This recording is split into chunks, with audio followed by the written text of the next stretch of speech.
Ayun, no? Ayan na nga na. Nandito na lang tayo mga kaibigan. Isang magandang araw na naman sa inyong lahat. Ay, wala tayo ngayon ngipin. Bungi tayo. So, pagluluto tayo ng omelette. Vegetable omelette. Tamago. Tamagoyaki style or dashi tamago style. Japanese style. Siyempre. Ngayon, ang lulutuin natin ay vegetable omelette. Pinakuluan ko na yung ang ilalagay kong vegetable ay broccoli lang at saka pinakuluang patatas. Yan. Patatas. Sa English ay potato.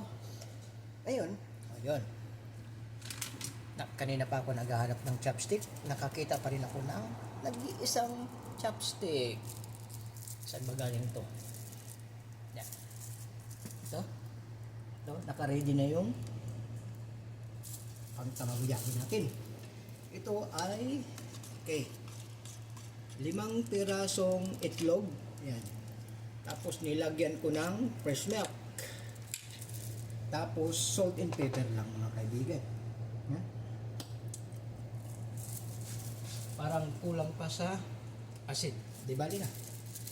Lalagyan na lang mamaya pag naluto na. Baka lalo pang umalat.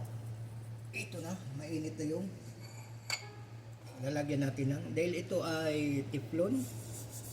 So, yan mga kaibigan. First time ko magluto nito dito. Punas-punas lang yung mantika dyan. Yan. Ngayon, ito ay bubuhos natin. Ayun. Titingnan natin kung anong kalalabasan nito. Lakas-lakasan ko lang yung apoy kunti. Ayan.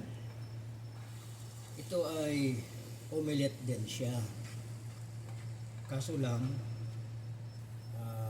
kung alam niyo yung tamagoyaki na ginagamit kadalasan sa sushi, tamagoyaki yan. Pero ito ay hindi siya matamis. Yan. Ilalagay ko ang vegetable. Saan ko ba ilagay? Dito na lang. Yan. Vegetable. Ilagay ko yung vegetable. Yan. Mga kaibigan. Uy, marami ito. Sana wag masira kasi mabubutas yan sigurado. At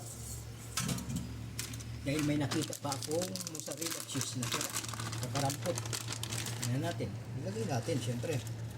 Ayan, no, mozzarella cheese, ilagay natin. Ayan, ayan, may nakita pa ako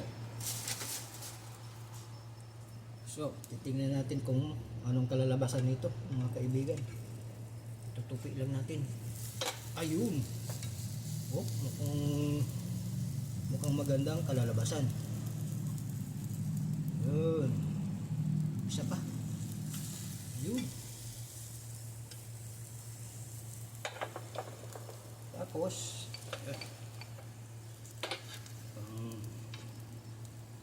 kahit pa paano may natututunan rin ako Yan. Tapos i-slide mo lang sa dyan at pupunas-punasan mo lang ng kunting mantika, tapos ibuhos mo ulit yung natira pang itlog. Yan.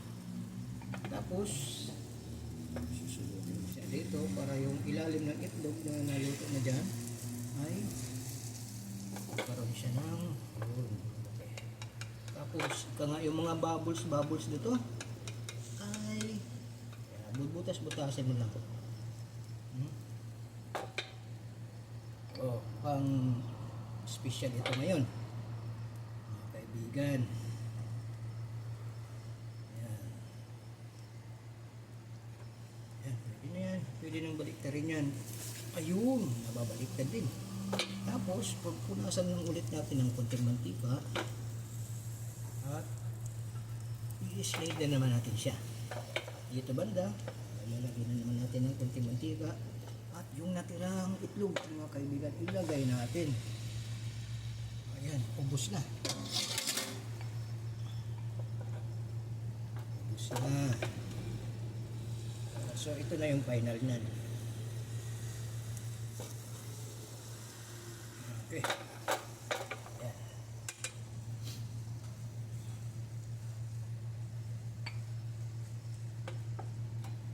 Tapos, yan, balik na rin natin. Yun. Kita mo. Oh. Napakasimple lang pala. Pero ako hirap na hirap. Kasi, oh, yan. Ganito na siya. Ang tamagoyaki, mga kaibigan, ay ganito. Kaso lang, ang timpla niya ay matamis. Ito ay omelette. Ang tamagoyaki ay ano rin yun, omelette din ang tawag doon, Japanese style omelette. Yun nga lang, ang timpla ay matamis. Meron ding isa pa, yung tinatawag na dashi tamago. Yun naman ay hindi matamis. Dashi lang ang timpla. Tsaka kung ano-ano pa, pero hindi siya matamis. Hindi katulad ng tamagoyaki. Ang tamagoyaki kasi yun ang ginagamit sa sushi bar. Ayun, mga kaibigan. Alam ko pala magbaliktad yan, yung ganun. Sus, ano ba yan? Ayan, ganun na lang siya, kaibigan. Tapos na. Nakita mo yan, tapos na kaagad. Oh. So, tayo natin.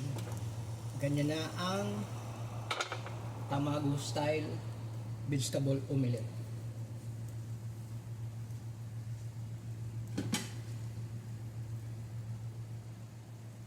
At syempre, ilagay natin sa plato. Ilagay natin sa plato. Sus, napakadali lang pala. Ayan. Ayan na po.